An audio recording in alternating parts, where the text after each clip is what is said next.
Bueno, pues vamos a entrar un poco en el tema de las comorbilidades. Primera pregunta para ti, Manuel. Y vamos a empezar con el tema de la diabetes, donde sabéis que en la enfermedad cardiovascular y sobre todo la insuficiencia cardíaca, en los 2 últimos años ha habido bastantes novedades. Cada día uno se va desactualizando y cada día salen estudios nuevos de seguridad cardiovascular, de fármacos nuevos que ahora tienen nuevas evidencias en prevención cardiovascular más allá de su efecto en reducir la hemoglobina glicada.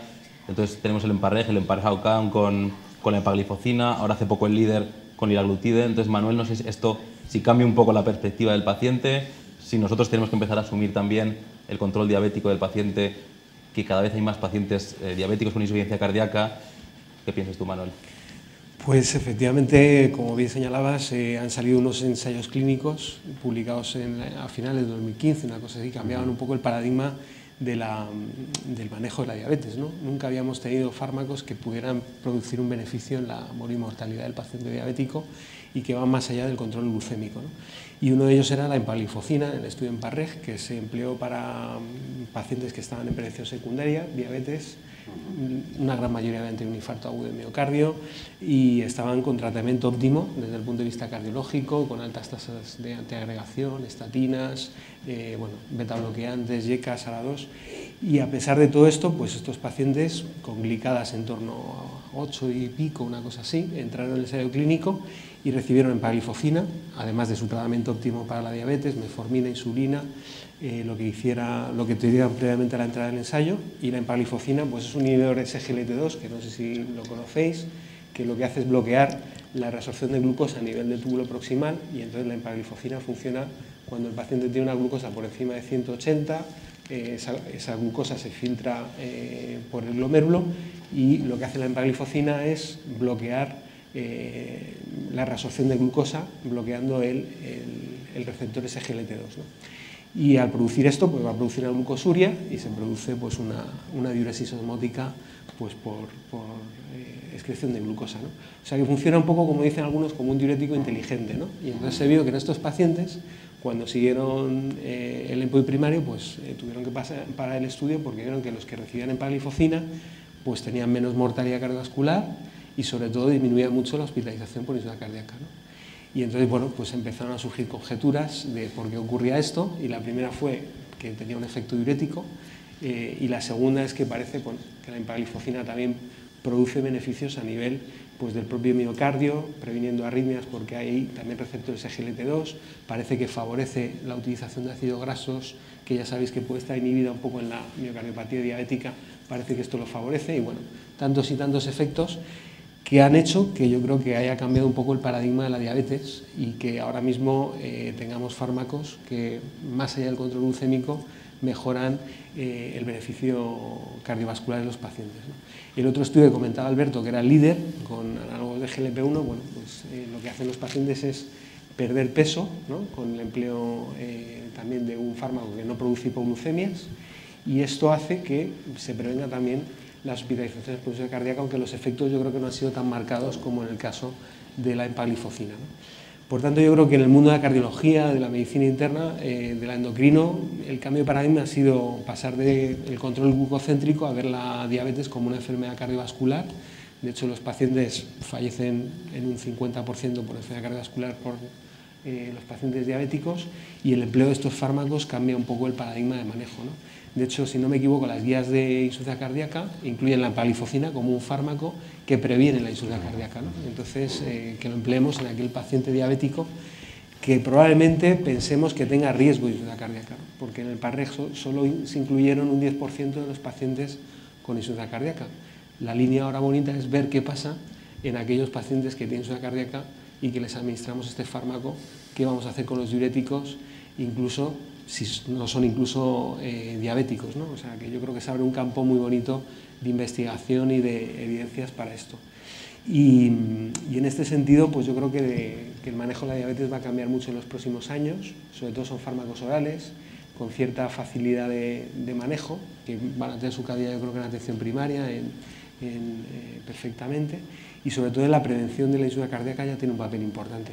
Y aquí sacaría un poco los péptidos en cuanto a estratificación del paciente con diabetes, porque muchas veces el paciente diabético, pues lo que comentaba Ramón, a lo mejor posinfarto, pues está en clase 1 o 2, pues cuidado con ese paciente, ¿no? Que tiene elevación de péptidos natriuréticos, que a lo mejor es un marcador para meterse en insuficiencia cardíaca, porque a lo mejor es un buen perfil clínico para introducir la empagliflozina en este tipo de pacientes y prevenir la insuficiencia cardíaca tal y como tenemos las evidencias, ¿no? A día de hoy yo creo que utilizamos más la empagliflozina para el control de la diabetes en el paciente con riesgo de insuficiencia cardíaca que los análogos de GLP-1, pero bueno, los pacientes también se benefician de GLP-1 si son obesos o tienen índice de masa corporal por encima de 30, ¿no? No sé cómo veis. Bueno, es decir, a ver, siendo en Emparrec un estudio que realmente yo recuerdo cuando se comunicó en Estocolmo en un congreso europeo de diabetes, a mes de septiembre, si no recuerdo mal, y según estaba viendo, yo estaba en casa, viendo las diapositivas, la verdad es que pensé o que me había equivocado de presentación o que los efectos secundarios, deseando abrirlos para ver qué puñetas pasaba ahí, que explicara un poco. La verdad es que los resultados son espectaculares. Dicho esto, yo quizás frenaría un poco el entusiasmo. ¿Por qué? Porque primero no es un estudio de insuficiencia cardíaca, como bien has comentado, es un estudio de pacientes fundamentalmente coronarios, pacientes de prevención secundaria, diabéticos quizás peculiares, porque más de la mitad, si no recuerdo mal, estaban con insulina, por ejemplo, un 15-20%, fíjate, todavía con sulfonilureas. O sea, es un mundo un poquito que no es exactamente el que tenemos ahora en nuestras consultas, ¿no? El beneficio realmente es espectacular para la reducción de IC, pero bueno, todo esto de realmente decir que las guías pongan, no sé si ponen con recomendación 1C o 2D o tal, pero que las guías pongan esto bien, esto es una expectativa, esto está por ver, ¿no? Otros fármacos no primo hermano directamente, la canagliflozina, pues no ha demostrado ese beneficio tan espectacular, ¿no? Está el tema de la función renal también por ahí pendiente. Está el tema en la insuficiencia cardíaca de la combinación con diuréticos, ¿no? Hay que tener mucho cuidado al combinarlo, por ejemplo, con furosemida o utilizar dosis bajas, ¿no? Por tanto, yo sería un poquito cauteloso, es decir, son tan espectaculares los resultados, pero yo creo que hay que aplicarlos en el contexto donde se ha desarrollado el ensayo clínico y aún así, porque realmente es un primer resultado y muy sorprendente, pues con una cierta perspectiva a ver qué pasa con otros fármacos en otros contextos o con más ensayos clínicos que habrá en marcha con empagliflozina, ¿no? Claro, la verdad es que es un mundo apasionante porque en diabetes no teníamos nada con impacto en morbimortalidad hasta hace un par de años, ¿no?, que hemos tenido esto. Y es curioso porque si veis algunas guías de endocrino internacionales, incluso en los algoritmos terapéuticos, ya recomiendan reducción a la mitad de las dosis de furosemida cuando empiezas empagliflozina. Sistemáticamente, no ponen valoración, sino que son bastante, desde el punto de vista, atrevidos en eso y ya no decimos nada si el paciente lleva sacubitril o valsartán, que también tiene efecto natriurético. Entonces, ¿vosotros pensáis que esto puede ser un riesgo potencial? Esto es empirismo total, vamos, empirismo total, empírico totalmente. Pero puede ser un potencial riesgo que de repente, a lo mejor en consultas de especialistas que no están tan acostumbrados a la insuficiencia cardíaca, se empieza a reducir a lo mejor la furosemida pensando en el efecto diurético de otros fármacos. Puede ser un riesgo, sí, efectivamente, tienes toda la razón. Habrá que ver en la práctica clínica cómo lo hacemos. Desde luego, yo creo que cuando introduces un nuevo fármaco tienes que intentar una monitorización, ¿no? O sea, y con esto es especialmente prudencia, como bien señala José María, sobre todo en el paciente anciano, porque se han declarado algunos casos también de cetosis que pueden llevar por depresión de volumen, con lo cual, indudablemente, el paciente que está con diuréticos, pues tienes que ajustarle un poquito. Pues yo creo que un poco lo que comentabas con el sacubitril/valsartán, cuando lleva un tiempo el paciente, por el efecto natriurético del sacubitril/valsartán, que bajas el diurético, a lo mejor te puede pasar lo mismo con la empagliflozina, es decir, probablemente si el paciente es anciano va a ser una dosis de 10 en vez de 25, ¿no? Y a lo mejor vas a vigilar el peso, vas a ver si el paciente ha perdido peso en la próxima visita o que te llame si pierde peso para reducir rápidamente el diurético, porque efectivamente a lo mejor si lo haces en la visita basal y no sabes cómo se va a comportar, lo mismo bajas y lo que pasa un poco a veces con Entresto, que quitas el diurético, le metes en Entresto y al final el paciente se descompensa, ¿no? Eso ha pasado en alguna experiencia que ha habido por ahí que me han contado, por pensar que va a hacer un efecto diurético por el sacubitril, ¿no?